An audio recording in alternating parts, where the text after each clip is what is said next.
Hello मित्रों, आपका बहुत बहुत स्वागत है आपके अपने YouTube channel study civil service में। आज हम बात करेंगे CISF कांस्टेबल ड्राइवर भर्ती के बारे में। तो इसकी लगभग प्रोसेस हो चुकी है, एग्ज़ाम हो चुकी है और अभी इसका रिजल्ट आने वाला है। तो मैंने अभी इसका एक वीडियो डाला था कट ऑफ पे, तो उसमें कमेंट आए थे मेरे को, तो इसके लिए मैंने सभी कमेंटों का एक वीडियो बनाया है। तो उसमें मेरे को पूछा गया था कि मेरिट जोन वाइज होगी या स्टेट वाइज होगी या ऑल इंडिया होगी। तो इसके लिए मैंने यहाँ पे आपको बताया। और एक सवाल था जो बहुत बार पूछा गया कि SC ST OBC वाले कैंडिडेट जनरल में जा सकते हैं या नहीं। तो इन सभी सवालों के जवाब आपको इस वीडियो के माध्यम से मिल जाएंगे, तो आप वीडियो को लास्ट तक देखें। तो मैं आपको इस सभी सवालों के जवाब के लिए हम चलते हैं इसकी ऑफिशियल PDF पे, जो सभी सवालों के जवाब आपके इसी PDF में दिए गए हैं।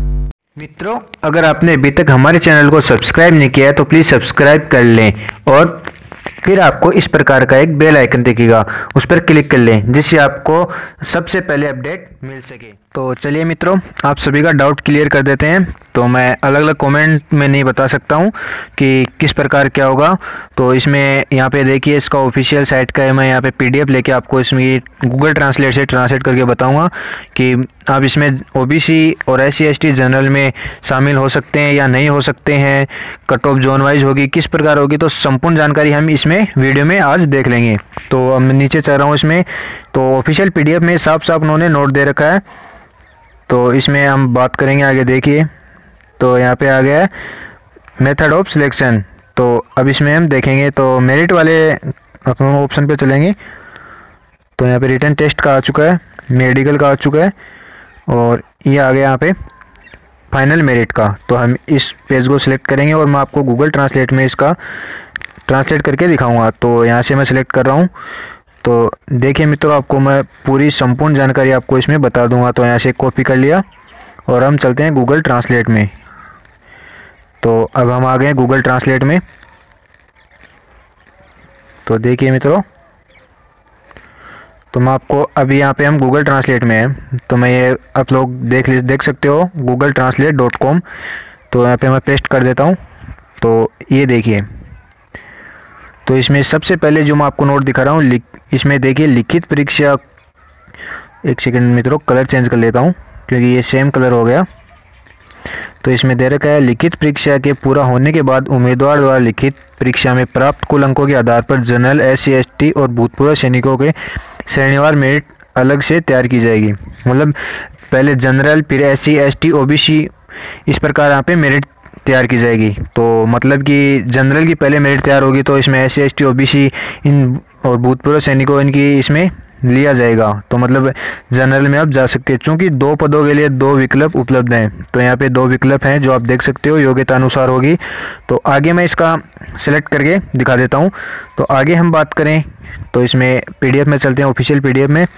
तो मैंने ये पहला मैं आपको सेलेक्ट करके ट्रांसलेट करके दिखा चुका हूँ। तो इसमें बता रखा है उन्होंने साफ साफ कि भाई यहाँ पे SC ST और OBC जनरल में जा सकते हैं। तो अगले बार हम ये सेलेक्ट करते हैं। तो अब हम देखते हैं इसकी।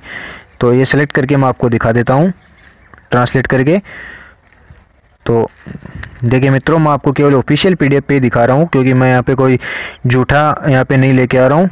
जो केवल उन्होंने निर्देश दिए, उन्हीं निर्देश को मैं आपको बता रहा हूँ। तो ये था वो जो हमने बात ट्रांसलेट किया था कुछ देर पहले। तो अब हम यहाँ पे सिलेक्ट करेंगे और मैंने आपको इसमें हिंदी में कर दिया है। तो अब हम देखें, इसमें देखिए बरसते कि अनुसूचित जाति, अनुसूचित जनजाति और अन्य पिछड़ा वर्ग, मतलब SC ST और OBC के उम्मीदवारों को जो बिना किसी मानक से अपनी योग्यता के आधार पर चुने जाते हैं, मतलब अपनी योग्यता के आधार पर चुने जाते हैं, को रिक्त पदों के आरक्षित हिस्से के खिलाफ समायोजित नहीं किया जाएगा। मतलब आरक्षित हिस्से के खिलाफ, मतलब SC ST और OBC को जो अपना आरक्षण है उन्हीं में ही रखा जाएगा। SC ST को केवल SC ST में, OBC को OBC में रखा जाएगा, लेकिन वो अदर कैटेगरी में जा सकते हैं। जनरल में तीनों जा सकते हैं। आप तीनों को, SC को ST में नहीं जा सकता, OBC में नहीं जा सकते। इसी प्रकार OBC वाले SC ST में नहीं जा सकते। SC ST और OBC उम्मीदवारों को समग्र मेरिट सूची में उनकी स्थिति के अनुसार अनारक्षित रिक्तियों के लिए समायोजित किया जाएगा। मतलब उनको यहाँ पे समायोजित किया जाएगा। आरक्षित रिक्तियों के अलग अलग पात्र अनुसूचित जाति, अनुसूचित जनजाति और अन्य पिछड़ा वर्ग के उम्मीदवारों को, यहाँ पे मैं आपको ऊपर सरकार के दिखा देता हूँ। उम्मीदवारों से अलग से भरा जाएगा। मतलब इनको SC ST और OBC को यहाँ पे अलग से, इनको अलग अलग, आप तीनों को एक नहीं किया जाएगा।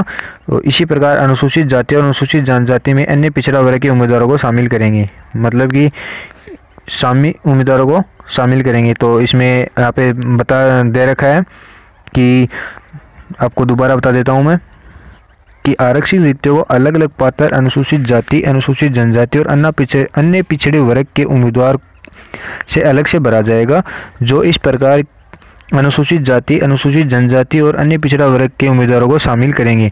मतलब आपको ये फॉर्म भरा जाएगा तो उनको अलग से यहाँ पे SC को SC में, ST को ST में और OBC को OBC में।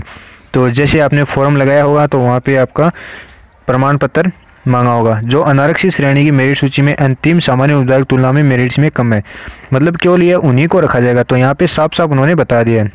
तो मित्रों यहाँ पे इस बात पे ध्यान देना, तो यह पॉइंट पे ध्यान देना आप लोग, जो अनारक्षित श्रेणी की मेरिट सूची में अंतिम सामान्य उम्मीदवार की तुलना में मेरिट से कम है। मतलब जो सामान्य में जो कैंडिडेट आए हैं उनकी मेरिट में जो कम है, मतलब जो SC ST और OBC के है, SC ST और OBC के, तो उन्होंने साफ साफ बता दिया है कि SC ST और OBC की जो सामान्य श्रेणी से कम है तो उन्हीं को मेरिट में कम है, तो उनको यहाँ पे अलग अलग फिर भरा जाएगा। मतलब तो उनका कहने का मतलब है कि पहले SC ST और OBC को अगर जनरल में अपीयर वो हो रहे हैं तो पहले उनको जनरल में रखा जाएगा। उसके बाद में जो जनरल से कम है तो उनको यहाँ पे उसमें अलग से SC ST और OBC को अलग से रखा जाएगा।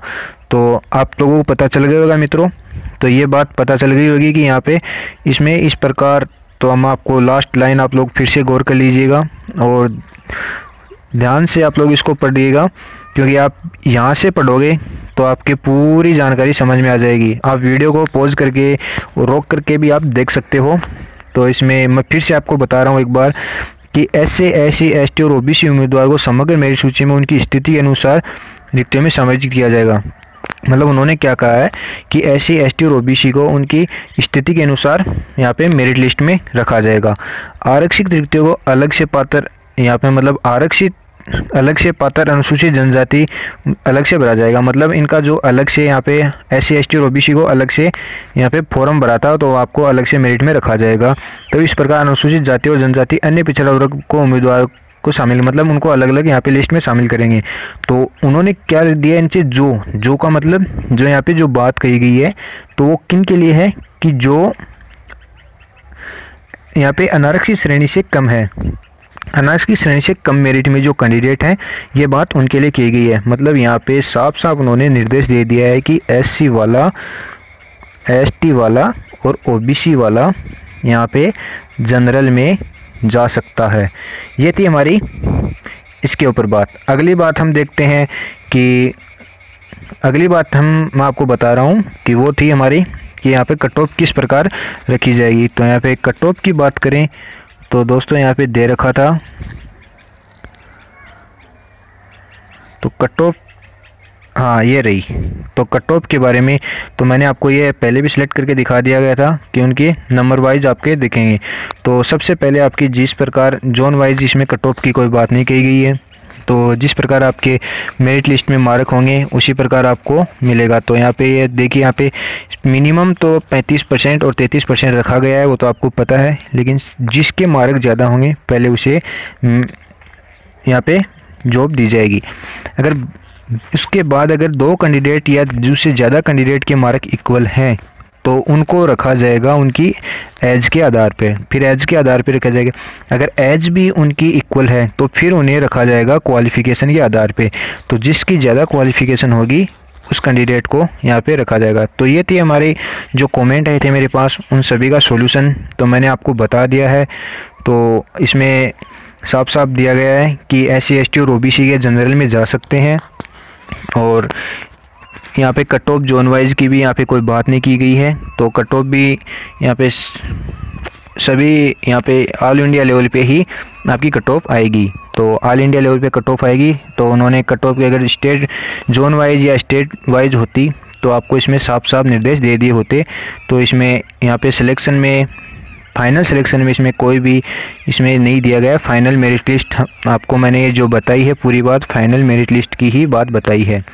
तो उन्होंने यहाँ पे कोई निर्देश नहीं दिए, जो निर्देश दिए थे मैंने आपको बता दिया। और रिजल्ट आपको अगर अपना रिजल्ट चेक करना चाहो तो ये इसकी ऑफिशियल साइट है https यहाँ पे /CISF.RECTT.in. तो आप ये ऑफिशियल साइट है जहाँ से आप इसका नोटिस आ जाएगा।